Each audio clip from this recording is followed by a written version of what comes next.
All right, it is another evening in front of the camera, in front of the microphone. It is another episode of the Grayed Out Podcast. I hope you are ready to get grayed out. It's me, your host, Jay the Gray, and man, I'm going to get myself in a little bit of trouble tonight. I'm just going to say it, right? You've already clicked on it. You read the title and you're like, what is this man out here doing tonight? And I'm going to tell you, here's the deal. Let me just say up front right now, if you've clicked, if you're here, I'm just going to ask right now, first thing, just commit to yourself, commit to me, even though I totally can't hear you, I totally can't see you. I just want you to commit to sticking this episode through, because I know you clicked on the title and maybe you're like thinking maybe this guy's just gone off the edge, supposed to be middle of the road. What are we talking about defending Trump? Like, what are we talking about? And I'm just going to go out and just say, just wait, hear me out. Listen to what I have to say, and hopefully it'll cause some thought. It'll cause some internal dissidence to happen, and you can then make some judgments for yourself. I'm largely talking not to people already in the middle tonight, because you're already sitting where I'm sitting. Perhaps, maybe you lean a little way one or the other, but you're still like probably where I am. I'm talking to you people that are firmly entrenched in your R or firmly entrenched in your D, and I want you to please hear me out tonight, okay? That's what I'm looking for. Here is the issue at the start of it. I said this in the first episode I put out on YouTube, that sometimes I get incensed because you got people have me out here defending Trump. I'm just going to say this very plainly. I did not vote for Trump. I will not vote for Trump. In the 2016 election, I said emphatically, I even tweeted out, I'll go back and I'll find the receipts for you guys. I'll find the receipts in which I said, we have got to be able to do better as a country than Trump or Clinton, because please, what are we going to get? We're going to get what? A reality TV star rich guy who is just waded into politics, who's been kind of just glad-handed and shown the great lifestyle his whole life, or we're going to get, the ex-first lady, one-term senator, one-term secretary of state, barely qualified to be secretary of state in my opinion, but that's the best we can do? Like, we're going to dredge up from the 90s, a politician, and from the 90s, a celebrity, right? And it's like, I knew we could do better, because our nation, 330 million people, you can't tell me that we can't do better than those two. Like, that's the best and brightest that our nation has to offer. Come on, man. But yet, as we move forward, let me explain myself and why I find myself at times feeling the need to go out and defend Trump. Here's why. The political divide in our nation is as highlighted, as visible as it has ever been in my entire life. Now, I am no naive idiot. I get, idiot maybe, naive not. I do not disagree that there have always been political divides between the parties, right? There's a line, there's an aisle, and there's a reason for it. Now, we could get into the discussion about whether or not, right, two-party system is the best or whatever. It doesn't really matter. But the issue is we have a two-party system, and the problem is that for the entire time that I've been aware of politics, and this migration in my life, I would call it an evolution of political stance, has gone from largely not caring, kind of being influenced by who's going to put the most money in my pocket when I was in the Army. So I voted first Bush, and then when I got out of the Army, I was like, and then I became a Christian, and I was like, all right, I got to be conservative, and listen to talk radio, and talk radio is like full of people talking about how evil and awful the Democrats are, blah, blah, blah. And then I started realizing that I didn't want to be a part of that. So I pulled back from that. And I could get into my political stance, but it's really not going to help, because it still lands me in the middle space where I might be conservative in some areas and might be socially progressive in some others. I'm literally at this point in my life, I'm like, maybe I'm more of a classic. I don't know. I'm a centrist. That's at least what the political surveys I've taken have told me. I'm a centrist. I find myself in the middle because what I want ideas, solutions. I want people helping us move forward. I'm tired of the political rhetoric that comes from each side. And here's the deal. We see it every day, and here's how we know. The spin keeps on spinning, and the fingers keep on pointing, and all of the yellers keep on yelling. And I know I'm a yeller sometimes, so I get the hypocrisy of that. Don't worry about it. I'm not working on it. I'm just going to keep on talking loudly. It's not yelling. It's just volume and passion. That's all it is, right? So just go with me on this. The problem is, in the middle of this political divide, and we see it, right, highlighted every day for us, I believe that there's never been a time in our nation's history, and I get you go back, there's some raw stuff back in the day. But right now, with the aid of social media, with the aid of full-time, all-time, cable, 24-hour news cycle, you've got to generate things, and so people have picked their sides, and they are all over it, and they are taking the public with them into those trenches only to fight even further, and that's gotta stop. If you are a person that is concerned with the direction of our country, you have to step back for 2 seconds. 2 seconds, please. I'm begging you. Step back for 2 seconds and start to realize that you and I, if we pick a trench, are being played. Why? Let me ask you this. Have you noticed not much is actually changing? Not much is actually, and anything that gets changed often gets changed back. When the power switches hands, it's just like it running it up the court, running it down the court. It just gets changed back. Nothing of substance is being changed because it seems as though the professional politicians continue to harp on this. Like every election cycle, go back, every election cycle, you continue to see those same issues playing out over and over and over and over and over and over. And this is not a loop, and over again. It's just what it is. And they continue to do this to us. And then the media exacerbates the issue because they have got their sides. And let's just be honest, okay? Can we just be frank?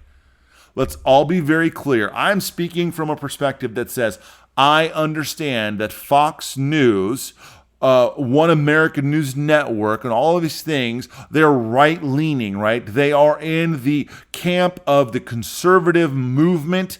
That's where they stand. They are in defense of Trump all the time. And then on the other side of that, you have CNN, MSNBC, CNBC. I think that's it. I mean, there's probably a couple of other smaller networks, whatever. But in the 24-hour news cycle, everyone's got their side. And everyone's always freaking outraged. And it's like, come on, man. This cannot be the reality of our world. When I was a kid, news reported facts, and we even had good news. I remember when I was a kid, we had Joe Grascione, the green grocer, and he would tell us all kinds of cool stuff. And it was great. Right? We had good news. We had good things on the news. Now it's always like dire and even when there's actually really not a lot, there's always dire, and like our local news will dig up something that happened halfway across the country because there's nothing bad to report where we live. That's the world we live in. And so the more that those political angles can be played and they can drive at those wedges and those divisions to pick the sides, the more they want. And here's what I'm seeing. In the middle of this deeply divided time in our country, hatred of the orange man is a driving force. It's a driving force. It's like the freaking Borg, for those of you who are Trekkies out there. You will be assimilated. And if you speak out in favor of the orange man or make excuses for the orange man, you will pay for it. And I'm like, it's just bizarre. It's like, do not try to point out anything good about what Trump is. Do not say anything about in defense of Trump or else. And this is the thing that's like killing my soul incrementally in small little bits all the time, because then I feel like, because I want this honest, God, if I could just, again, I didn't want to call the podcast Intellectual Honesty because that just sounds boring and drab. But man, if that's not what I'm looking for intellectual honesty and intellectual consistency. And when hatred of the orange man is all consuming, that goes straight out the window and there's nothing good to be said. And that's not okay.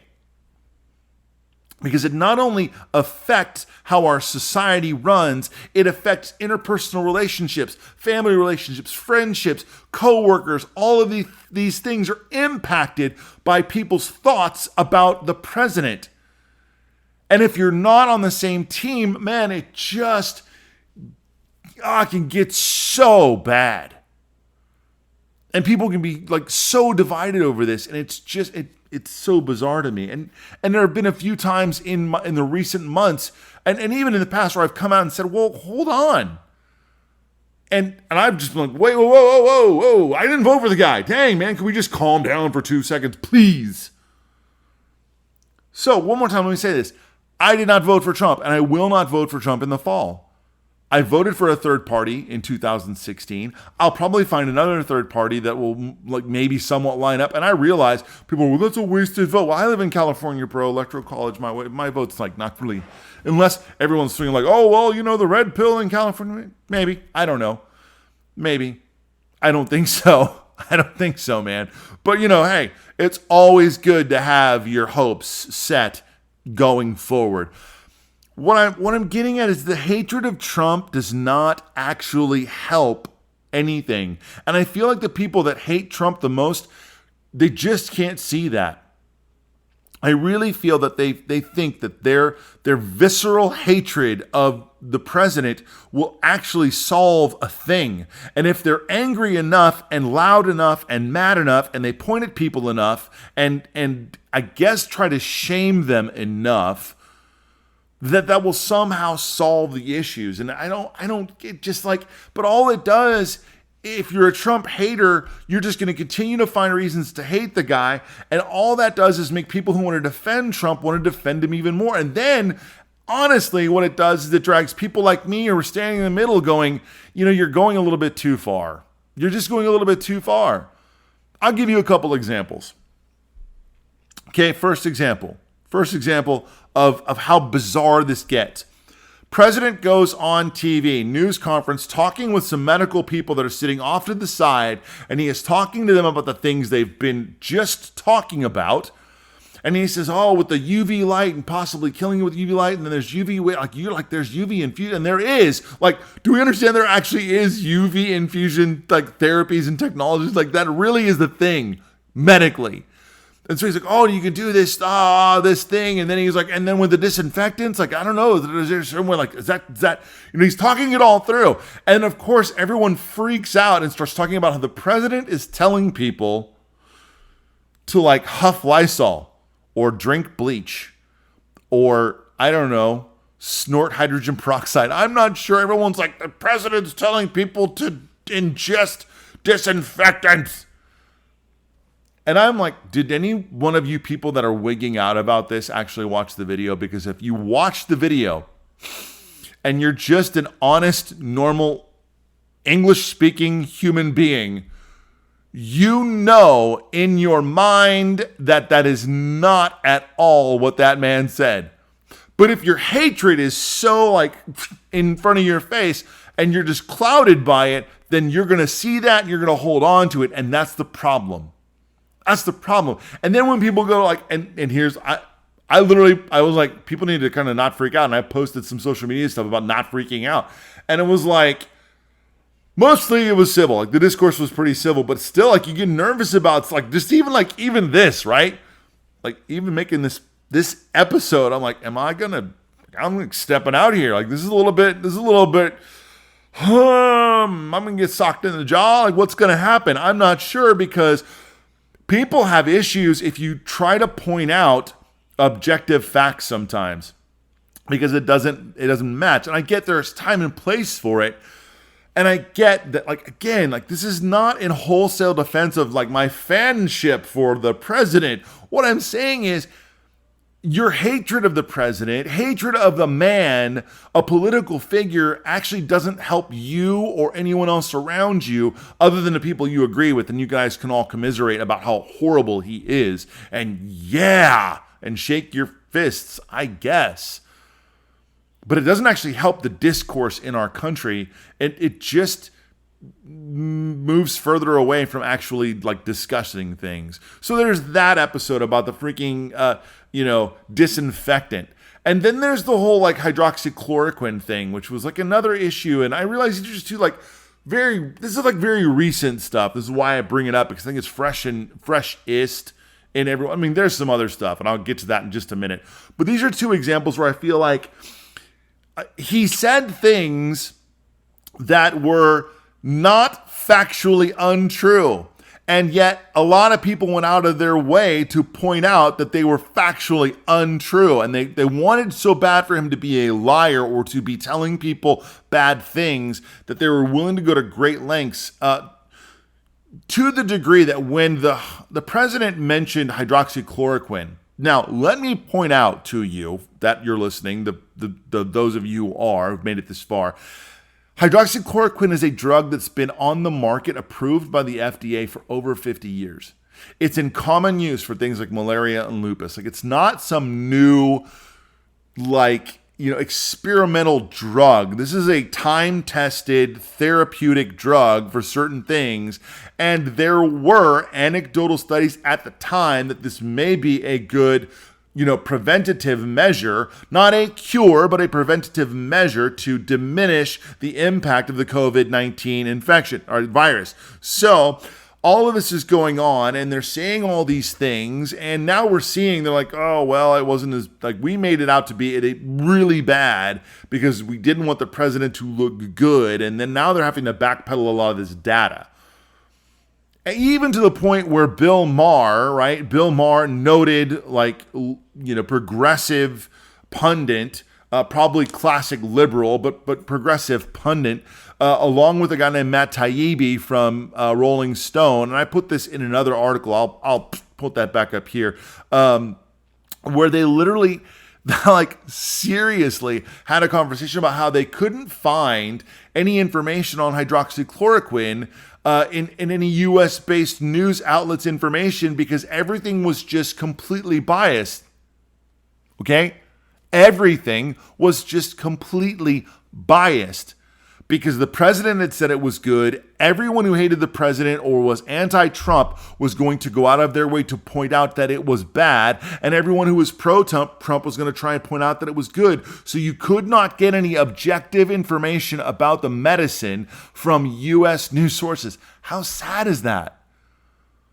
That our news moved away from just reporting facts about a well-established medicine, right, that does have side effects. No one's denying that. But you and I, if we're smart adults and we've watched any TV, if you watch a medicine, right, a new drug commercial, the laundry list of side effects that come along with that pill are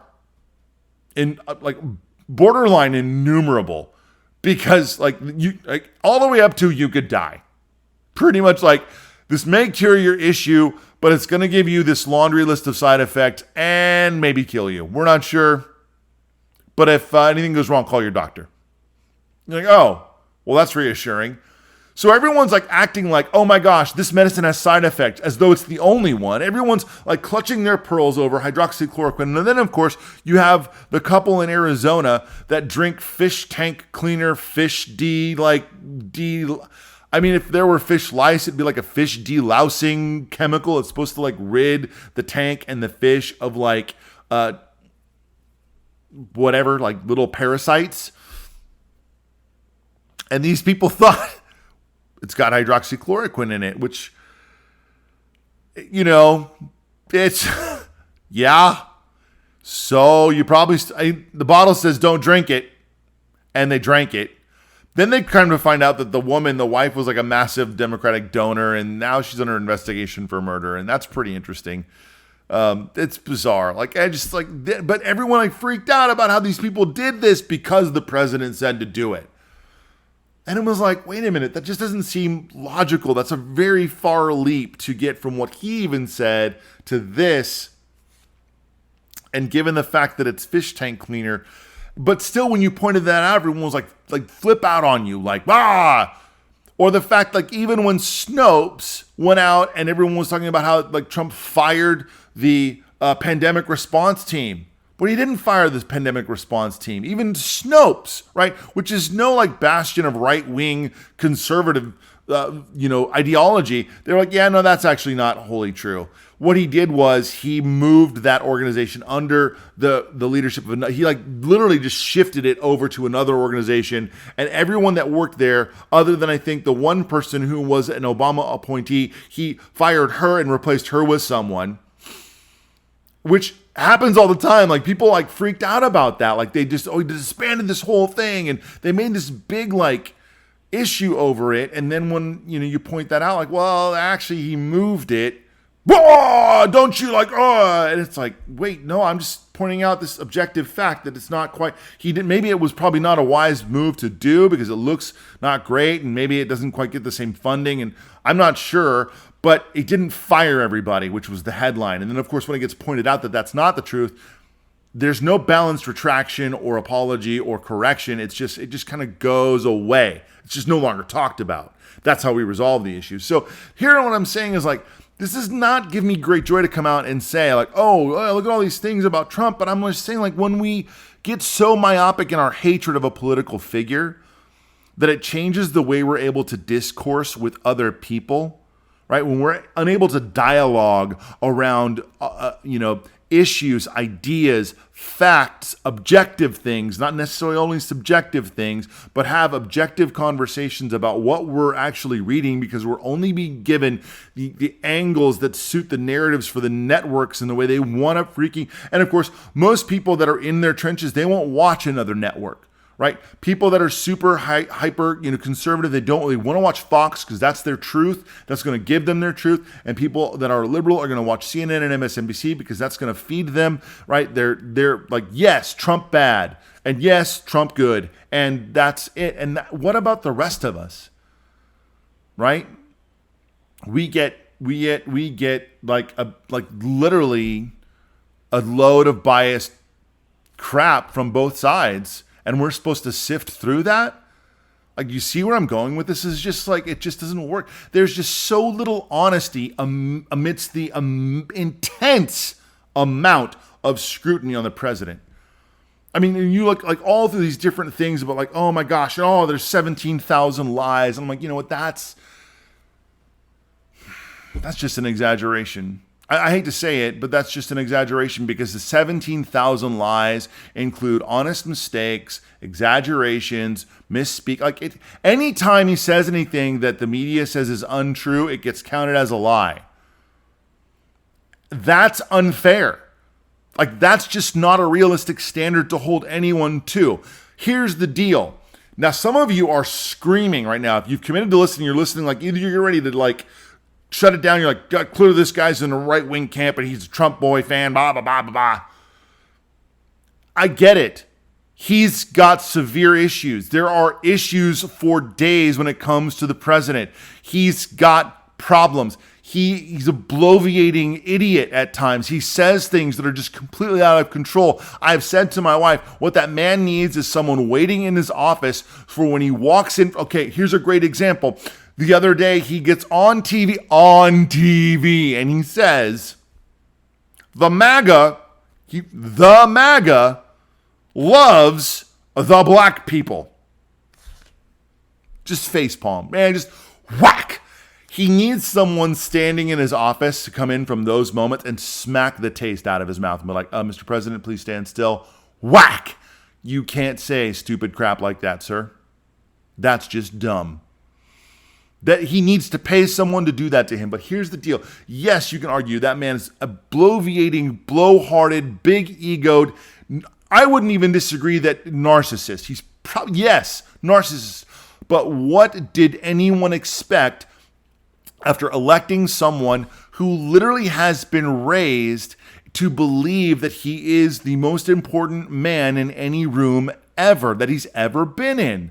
He's always been told that that's the case. He's been raised to believe that. He's been a celebrity most of his life. He has palled around with all of the highest highfalutin people that you can imagine. You got to remember, and this is what a lot of people forget, that during the 80s and 90s, Trump was still a celebrity. Even though he didn't have a TV show and all those things, he was on Oprah. He was palling around with all the rappers that are all singing songs about. He was constantly in the limelight. He was the man who everyone wanted to be back then, oddly enough.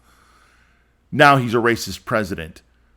And I'll be very honest, I don't think he's a very good racist if you're really going to go there. Does he say insensitive, stupid things? Does he paint horrible word pictures? Absolutely. Is he a buffoon? Yeah. But you cannot stop and deny that he has done and made decent policy decisions that have impacted the black community, that have actually helped minority communities, that have like improved our nation's standing, the unemployment, all of these things before COVID hit. And then even if you want to get into the COVID response, I would gladly argue that if you take into context all the things swirling around that they did as good a job as could be expected in the moment.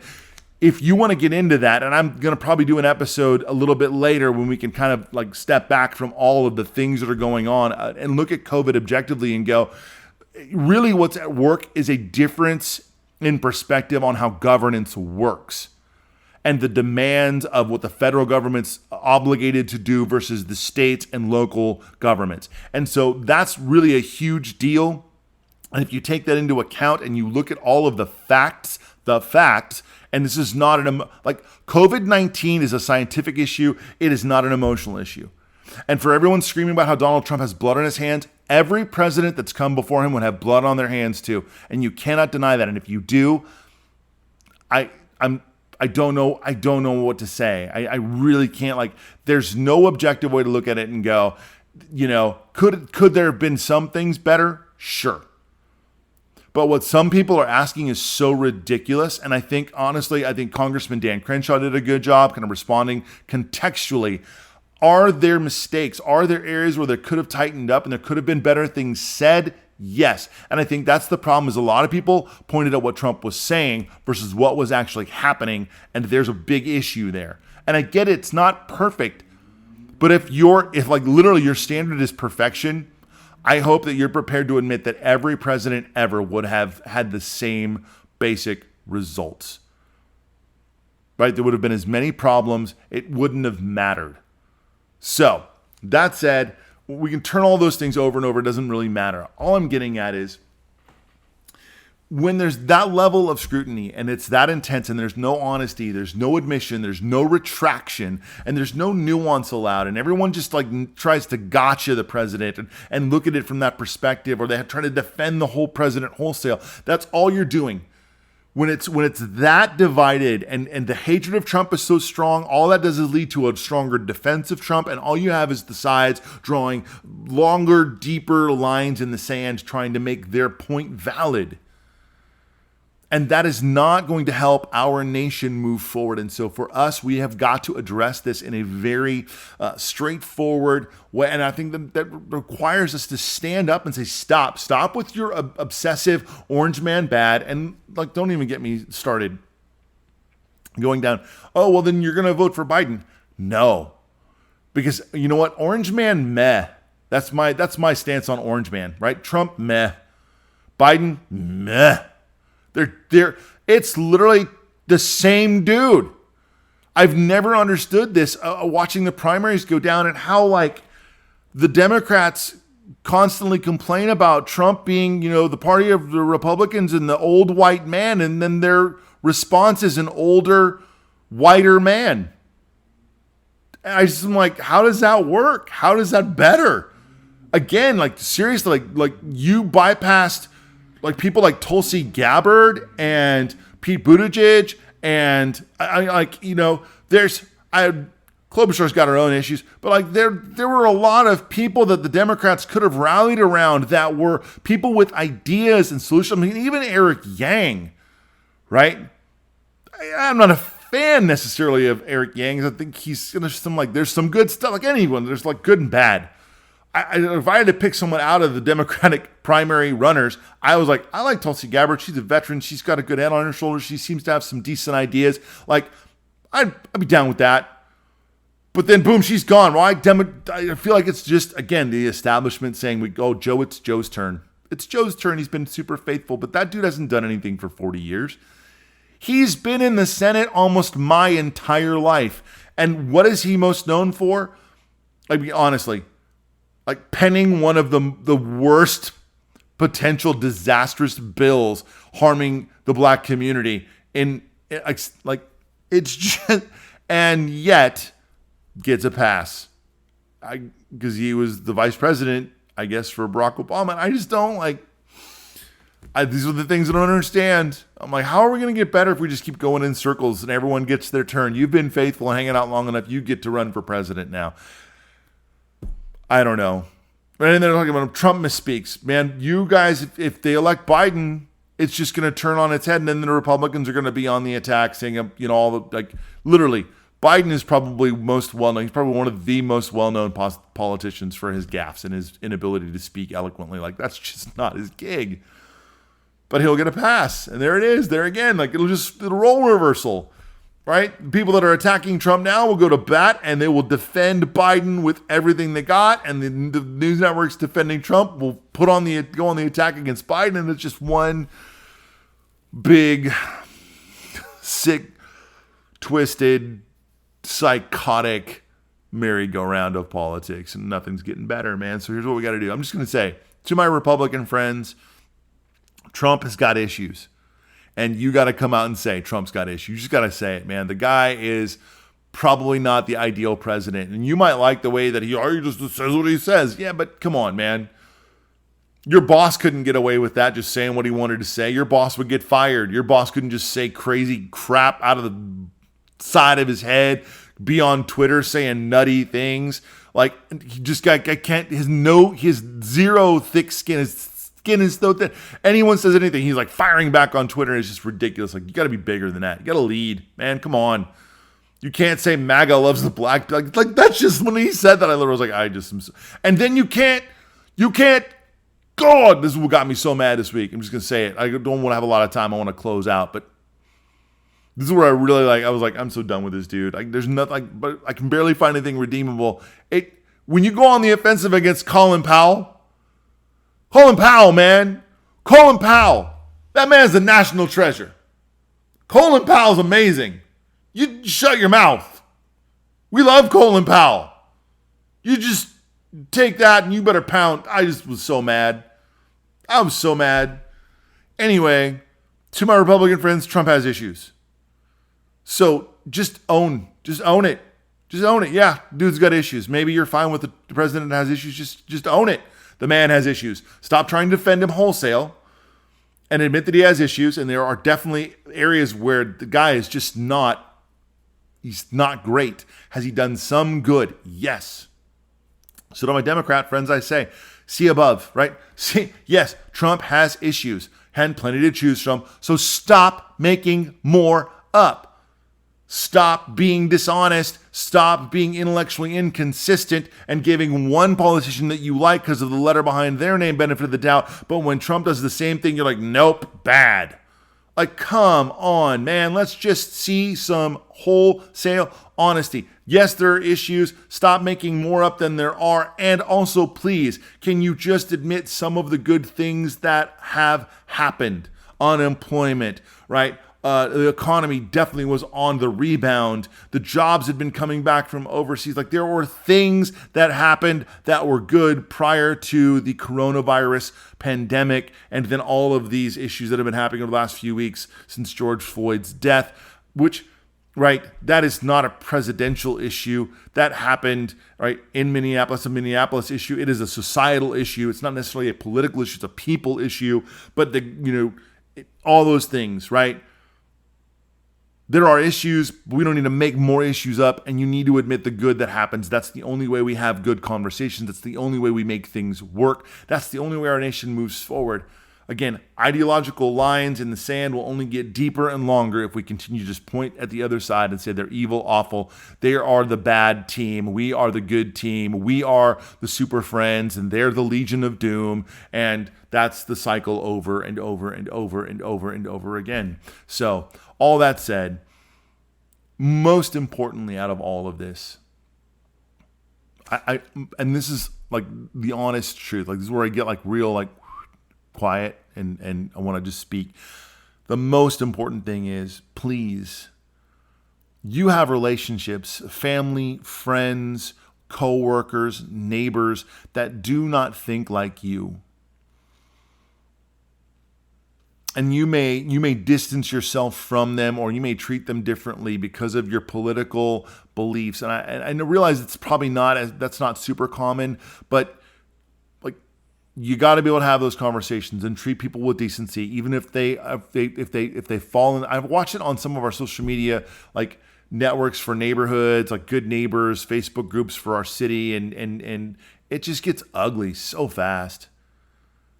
And so political, so hard. And like these are your neighbors and these people in your community. Our kids play baseball together and football together and softball together and soccer together and all the other things that we do as a community.